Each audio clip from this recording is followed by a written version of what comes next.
भारत के लिए एक बहुत बड़ी उपलब्धि, सही समय पर सही देश को मेजबानी मिली है और हमने सोच समझकर सूझबूझ के साथ सही फैसला लिया है। दोनों देशों के रिश्ते काफी बेहतर है। और तस्वीर आप देखिए, ऋषि सुनक जब हिंदुस्तान की धरती पर पहुंचते हैं, केंद्रीय मंत्री अश्विनी चौबे ने उनका स्वागत किया और स्वागत के वक्त उन्होंने जय सिया राम कहकर उनका स्वागत किया और इसके बदले में ऋषि सुनक ने भी जय सिया राम कहा और भव्य स्वागत एयरपोर्ट पर केंद्रीय मंत्री अश्विनी चौबे ने उनका किया। और वहां पर भारतीय संस्कृति की झलक तो लगातार देखी जा रही है।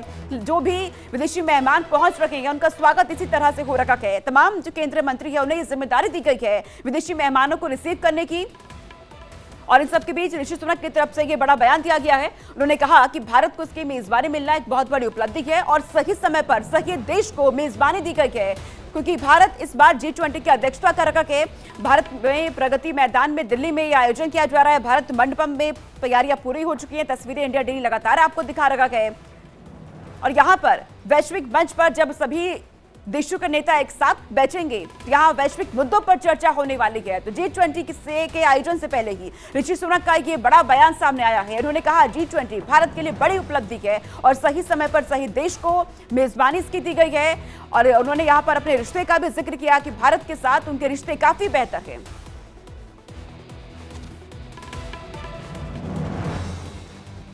तो हर देश के यहाँ पर राष्ट्र प्रमुख पहुंचने लगे हैं। दिल्ली पहुंचने का सिलसिला उनका शुरू हो चुका है और इन सबके बीच G20 को लेकर राजधानी दिल्ली में चप्पे चप्पे पर सुरक्षा तैनात कर दी गई है। हर 100 मीटर पर सुरक्षा बल तैनात कर दी गए हैं। पहरेदारी वहां पर पहरा दे रही है। यहाँ का जायजा लिया है हमारे सहयोगी ऋषि सिंह ने। देखिए रिपोर्ट। G20 शिखर सम्मेलन के मद्देनजर देखिए जिस तरीके से सिक्योरिटी दिल्ली की पूरी टाइट कर दिया गया है। सामने अगर आप देखने की कोशिश कीजिएगा तो ITBP के जवान दिखेंगे, उसके साथ साथ आपको CRPF के भी जवान दिखेंगे और सामने अगर आप देखने की कोशिश कीजिएगा तो ये दिल्ली पुलिस के भी आपको जवान यहाँ पे दिखेंगे वज्र वाहन के साथ साथ। और अगर इस साइड अगर आप देखने की कोशिश कीजिएगा तो महिला पुलिस भी आपको तैनात यहाँ पे दिखेगी। तो दिल्ली पुलिस, महिला पुलिस, CRPF, ITBP सारे जवान एक साथ तैनात यहाँ पे। मेट्रो स्टेशन है भिखाजी कामा प्लेस, उसके साथ साथ अगर आप सामने देखने की कोशिश कीजिएगा तो वहाँ पे भी आप देखिए ITBP के जवान तैनात है। क्योंकि देखिए मैं आपको बता दूं कि आर्मी के करीब 80,000 जवान की लगी है ड्यूटी। उसके साथ साथ मैं बताऊं कि 50,000 दिल्ली पुलिस के जवान की ड्यूटी लगी है। उसके साथ साथ NSG, CRPF, CAPF सबकी तैनाती की गई। उसके साथ साथ इसके साथ साथ बुलेट प्रूफ गाड़ियाँ, anti drone system, air defence missile, fighter jet Rafale, air force और सेना के हेलीकॉप्टर हवा में 80 किलोमीटर तक मार करने वाली मिसाइल के साथ साथ आपको मैं बता दूं कि 4 एयरपोर्ट अलर्ट मोड पर है। तो कहीं ना कहीं देखिए साफ तौर से देखिए जिस तरीके से सुरक्षा व्यवस्था की गई है G20 के मद्देनजर उसे, और ये सेम मंजर आपको हर 100 मीटर के बाद दिखेगा। तो कहीं ना कहीं देखिए पूरे देश की जो भी जवान है उसे यहाँ पे दिल्ली में उतार दिया गया है और साफ तौर से देखिए सुरक्षा के कड़े नियम यहाँ पे किए गए। कैमरा पर्सन कमल के साथ मैं ऋषि सिंह, इंडिया डेली, दिल्ली। तो सुरक्षा को लेकर के चाक चौबंद व्यवस्थाएं कर दी गई है। लेकिन ऐसे में आपके मन में यह सवाल भी बना हुआ है कि मेट्रो को लेकर क्या अपडेट सामने आया है। तो मेट्रो की सवारी करने वाले लोगों के लिए रिपोर्ट हमने तैयार की है जो आपको जरूर देखनी चाहिए, क्योंकि G20 के दौरान 2 दिन तक बताया जा रहा है कि मेट्रो बाधित रह सकती है और कई मेट्रो की टाइमिंग में बदलाव भी कर दिया गया है, जिससे यात्रियों को असुविधा हो सकती है। ऐसे में हमारे सहयोगी ऋषि सिंह ने रिपोर्ट तैयार की है। देखिए। G20 शिखर सम्मेलन आयोजन 9 से 10 सितंबर को होने जा रहा है। उसी के मद्देनजर आप देख सकते हैं, चाहे मैं बात करूं इस रूट की, मैं इस वक्त मैं मौजूद हूं Durga Deshmukh south campus metro station के सामने और आप देख सकते हैं जिस तरीके से यहाँ पे आपको मैं बता दूं कि चप्पे चप्पे पे आपको पुलिस या फिर मैं CISF के जवानों की बात करूँ या फिर मैं तमाम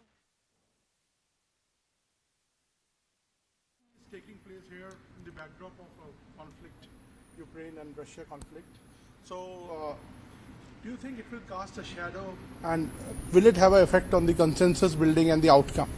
Well, first of all, thank you for the warm welcome. It's fantastic for me to be back in India. Obviously, it's personally very special for me to be here, particularly with Akshata, and we've thoroughly enjoyed the first few hours of our trip so far. Now, when it comes to Ukraine and Russia and the conflict, one thing I will be doing is highlighting that the devastating impact that Russia's illegal invasion is having on millions of people around the world, particularly on food prices.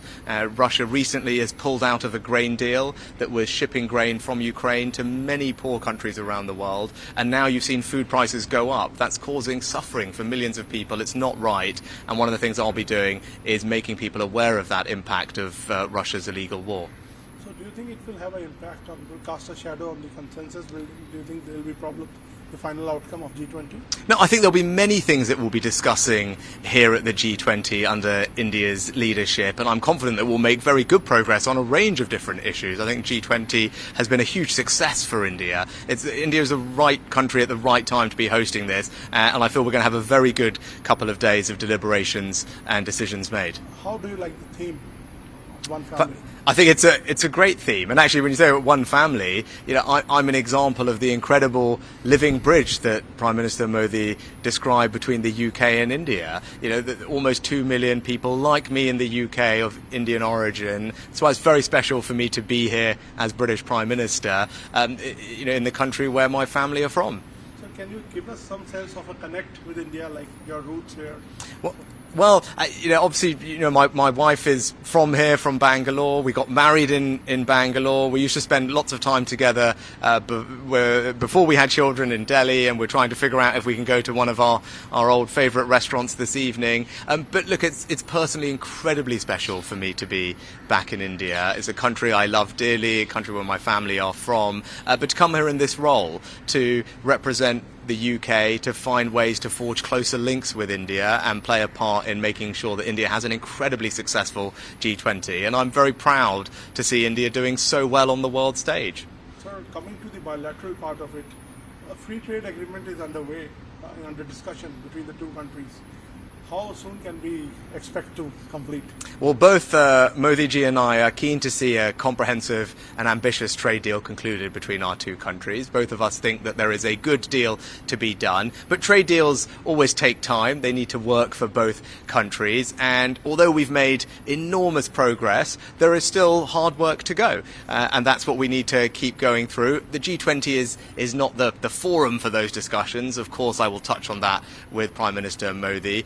But the teams are working very hard. But as I said, there's hard work to go, but we will keep working through it. But I think there is an enormous opportunity for both India and the UK to strengthen our economic cooperation, which will bring real benefits to our citizens in both countries. Can you tell us something about your equation with Prime Minister Modi?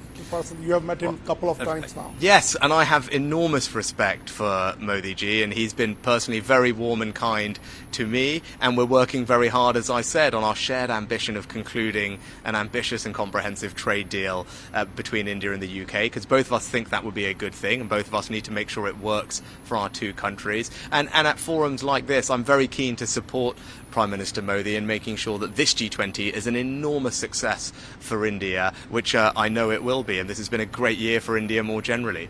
Sir, another question.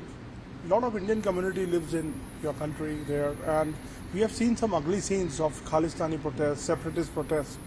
How do you secure Indian interests there? Because this is a big, huge issue between the two countries. Yeah, it's a really important question, and let me just say unequivocally that no form of extremism or violence like that is acceptable in the UK, and that's why we are working very closely with the Indian government to particularly tackle PKE, pro-Khalistan extremism. I don't think it's right. Our security minister recently was just in India talking to his counterparts.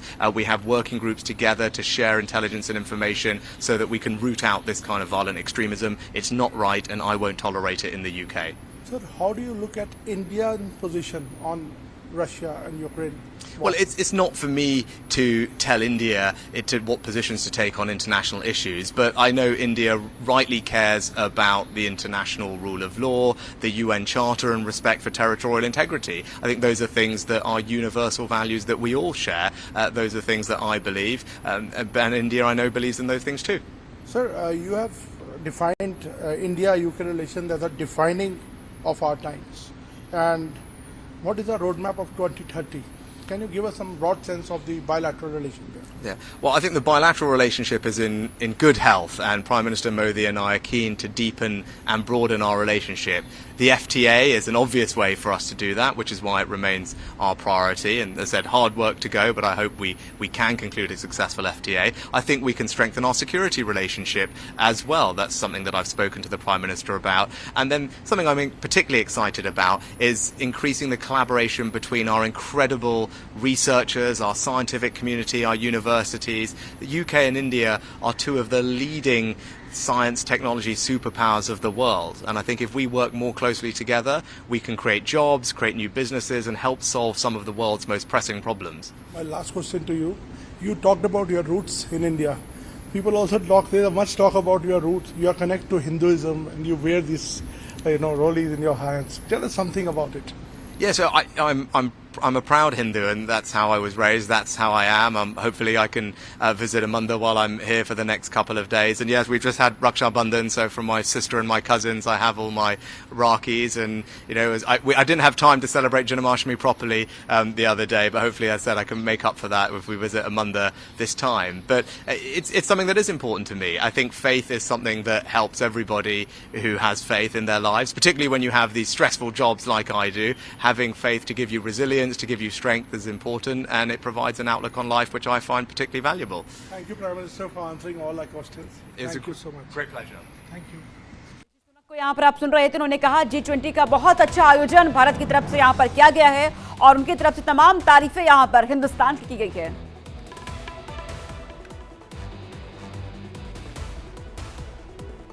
और इस बीच एक बड़ी खबर सामने आ रही है, आपको बता दें यूके का पीएम बनकर पूर्वजों का कि देश आना अच्छा लगा है। ऋषि सुनक की तरफ से इस बात का जिक्र किया गया, भारत के साथ मिलकर काम करेंगे। उन्होंने ये भी कहा है क्योंकि भारत के साथ अब हर देश आगे बढ़ना चाहता है।